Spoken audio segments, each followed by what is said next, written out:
কোর্টের যারা স্টাফ আছেন অনেক ক্ষেত্রে তাদের বিহেভ হয় বাঁশের চেয়ে কঞ্চি বড় টাইপ অবস্থা। সো তাদের ডিসিপ্লিনারি গ্রাউন্ড কিভাবে ঠিক করা যায় এই ব্যাপারে অত্যন্ত সিরিয়াসলি আমাদের নজর দেওয়ার দরকার আছে বলে আমি মনে করি। এরশাদ তার সবগুলো কাজ যদি খারাপ হয়, একটা কাজ বোধহয় ভালো ছিল।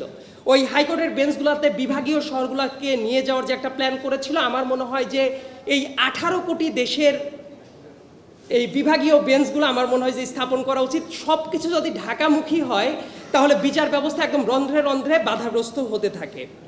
আরেকটা ব্যাপার হলো, বিচার বিভাগের স্বাধীনতা নিয়ে কথা উঠলেই দেখা যায় যে এটা হাইকোর্ট, অ্যাপিলেট ডিভিশন, মানে মোটা দাগে উচ্চ আদালত নিয়ে কথাবার্তা হয়। কিন্তু আমার কাছে মনে হয় বিচার বিভাগের স্বাধীনতা নিয়ে যদি প্রশ্ন তুলতে হয়, সবার আগে আমাদের নিম্ন আদালত নিয়ে প্রশ্ন তোলা উচিত। কারণ প্রত্যেকজন ভুক্তভোগীর জার্নিটা শুরু হয় নিম্ন আদালত দিয়ে, কিন্তু নিম্ন আদালত স্বাধীন হলো কিনা এইটা নিয়ে খুব একটা কথাবার্তা কখনোই কেন যেন হয় না।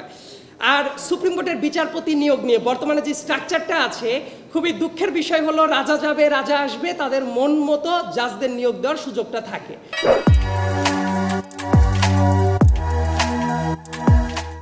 সো এই জায়গাটাকে কিভাবে সংস্কার করা যায়, এটা যদি না আসে তাহলে সুপ্রিম কোর্ট বড়জোর রাজনৈতিক করায়ত্তের ভেতরে পড়ে যেতে পারে, এটার আলটিমেটলি কোনো সংস্কার আসবে না।